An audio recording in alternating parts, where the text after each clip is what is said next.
안녕하세요, 비트TV입니다. 웬만하면 리플과 SEC 소송 이야기를 제가 안 하려고 합니다. 해봤자 별 의미가 없어요. 진다 해도 가격이 떨어질까요? 진다고 해도 가격의 변동은 별로 없을 거라고 생각을 합니다. 그리고 제 생각에는 진다고 해도 리플 XRP는 그 안에서 또 다른 승리를 하게 되지 않을까 싶습니다. 이거는 뭐 진다는 가정하에 이야기를 드리는 거고, 자, 여기서부터는 구독자분들에게만 노출이 되는 영상입니다. 구독, 좋아요 좀 눌러주시고요.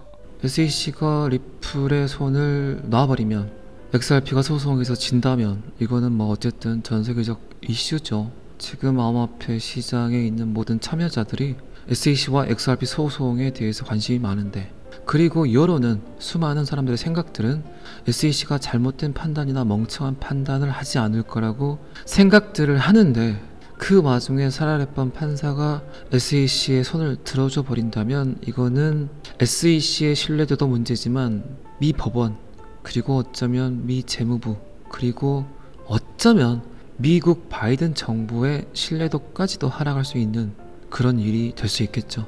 지금 분위기로 봐서는 그렇다는 얘기입니다. 그런데 제가 또 SEC 소송 관련 이야기를 하는 이유는 참 재밌는 이야기가 써져 있어요. 어쩌면 여러분들이 SEC와 리플과의 소송에서 가장 큰 이해를 할 수 있는 문장이 나오니까 제가 이 이야기를 하고 있는 겁니다. 그러면 데이터를 한번 봐보도록 하겠습니다. 리플의 변호사는 암호화 공간에서 SEC를 바라보는 관점에 대한 생각을 암호화폐에 관련된 수많은 관계자들의 행동을 유발시켰다고 이해하시면 편하겠죠. 어쨌든 SEC의 입장은 지금 굉장히 많은 암호화폐를 증권으로 보고 있죠. 증권으로 보는 이유는 사람들이 투자 목적으로 토큰을 구입했다. 그 많은 코인들은 결국 유가증권의 땅에 있다라고 이야기를 했습니다. 쉽게 말해서 특정 회사가 성장할 걸로 보여서 투자를 한 거다, 이렇게 보고 있다는 거죠. 지금 주식 투자를 하시는 수많은 분들 계시죠. 그분들은 결국 특정 회사의 성장, 특정 회사가 지금 신약 개발을 했다, 그러니까 그 회사가 커질 것 같다, 그러니까 그 주식을 사자가 맞죠. 그런데 블록체인 암호화폐는 그게 아니잖아요. 그렇죠? 비트코인의 원리도 마찬가지죠. 특정 시간대에 전 세계에서 이루어지는 비트코인 거래에 대한 데이터를 저장할 수 있는 공간을 만드는 사람에게 비트코인 50개를 주겠다가 맞죠. 그러면 비트코인이라는 회사의 성장을 위해서 사람들이 비트코인을 삽니까? 아니잖아요. 데이터를 저장할 수 있는 저장 공간을 만든 사람이 그 저장 공간을 만들기 위해서 채굴을 하는데, 그 채굴 비용을 감당하기 위해서 그 비트코인을 거래소를 통해서 소비자들에게 판매가 되는 거죠. 그런데 그 가치를 보고 소비자들은 비트코인을 구매하게 되는 거고, 그러면 분명히 회사의 성장도 상관이 없고 채굴장의 성장도 상관이 없죠. 그런데 수많은 사람들이 그 가치를 인정하기 때문에 디지털 골드라는 표현을 하죠. 한 번도 해킹당하지 않았다, 디지털 안에서 P2P 거래를 완성시켰다, 중재자 없는 거래, 은행이 없어도 나의 자산을 누구에게 보낼 수 있다. 자, 이건데 결국은 SEC는 지금 1935년 정도에 만든 아주 고리타분한 증권법을 들고, 하위 테스트를 들고 수많은 토큰들이, 수많은 코인들이 증권이라고 이야기를 하고 있죠. 방금 전에 제가 주식 투자를 하는 이유, 주식이 어떤 의미를 갖고 있는 거에 대해서는 제가 설명을 드렸죠. 분명히 특정 회사의 성장을 위해서 그 회사에 투자한다가 맞죠. 그리고 그 회사는 성장함에 따라 배당금을 주기도 하고, 주식 가치가 올라가면 투자했던 사람들의 자산이 상승을 하게 되죠. 그리고 이 하위 테스트의 개념이 방금 제가 설명드린 내용과 똑같습니다. 어떤 사람이 그의 땅에 오렌지를 심습니다. 그런데 혼자 하기 너무 벅찼어요.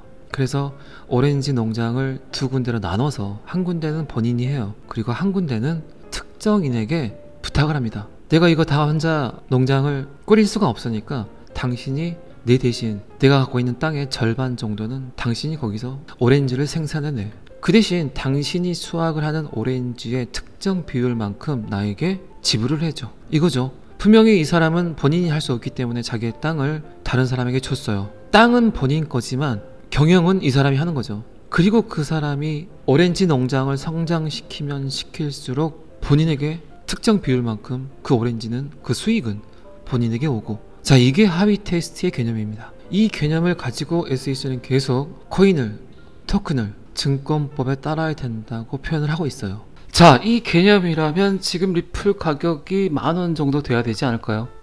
리플 회사의 성장은 여러분들 지금 제 영상을 통해서 끊임없이 전달을 받았기 때문에 리플은 아주 어마어마한 성장을 하고 있습니다. SEC와 소송에도 불구하고 거의 900% 성장을 했어요. 작년에만. 그러면 리플 가격이 올라야죠. 그죠? SEC가 그렇게 외치는 하위 테스트에 적용을 받는다면 리플 회사는 성장을 하는데 계속 가격은 떨어진다. 말이 안 되는 거잖아요. 자, 그리고 이제 리플의 변호사는 이런 표현을 합니다. 참 재밌어요. 사람들이 금에 투자를 하고 있다. 지금 사람들이 예를 들어서, 그런데 사람들이 인류에게 가장 오래된 상품인 금에 투자를 하고 있기 때문에, 그렇다면 모든 보석상이 증권랜드로 가야 되는 건가? 나스닥에 상장이 돼야 되는 건가? 이게 맞는 말인가? 그건 아니지 않냐? 이 표현을 하고 있습니다. 참 재밌는 표현이죠. 그러니까 저와 똑같은 생각을 한다는 거예요. 이분도 제가 며칠 전 영상에 그런 얘기를 한 적 있죠. 비트코인은 디지털 골드다. 디지털 안에서 골드와 같은 역할을 한다. 그거는 실생활이 아닌 디지털 안에서. 그리고 이더리움 기반화의 수많은 알트코인들은 과연 무엇일까? 이것들은 실생활에서 사용하는 구리나 납, 철, 아연 이런 역할을 할 거다 라고 제가 이야기를 드렸죠. 쉽게 말해서 디지털이란 공간 안에서 알트코인들은 디지털 금속과 같은 역할을 할 거란 말입니다. 지금 리플 변호사도 저와 똑같은 생각으로 똑같은 맥락으로 이야기를 하는 거예요. 암호화폐가 증권인가 아닌가에 관한 문제는 지금 어쨌든 XRP 리플이 관련이 돼 있어서 전 세계 모든 사람들의 이슈화가 돼 있어요. SEC가 리플을 어떻게 판단하냐에 따라서 굉장히 암호화폐 시장이 우울해진다거나 암울해진다거나 어쩌면 그게 환희로 바뀔 수도 있겠죠. 그리고 리플이 승리하게 되면 제가 영상에서 여러 번 이야기 드렸지만 비트 흡공이 아닌 리플 흡공이 나올 수도 있어요. 그거는 굉장히 현실적인 이야기입니다. 그 이유는 일단 승소를 하게 되면 이더리움을 제낄 것 같아요. 제 생각에. 원래 리플이 시총 2위까지 간 적이 있습니다. 지금 뭐 6등 7등 하고 있지만 이놈 저놈 다 제끼고 아마 이더리움도 어쩌면 제낄 수 있을 거라고 생각을 합니다. 어쨌든 SEC의 말대로 한다면 전 세계에 있는 모든 금빵들이 나스닥으로 가야 되겠죠. 어머 회사는 SEC 관할권에 굴복하기 위해서 싸운다. 스튜어트 알테로티는 이달 초에 SEC의 강압적인 규제에 대해서 이야기를 했습니다.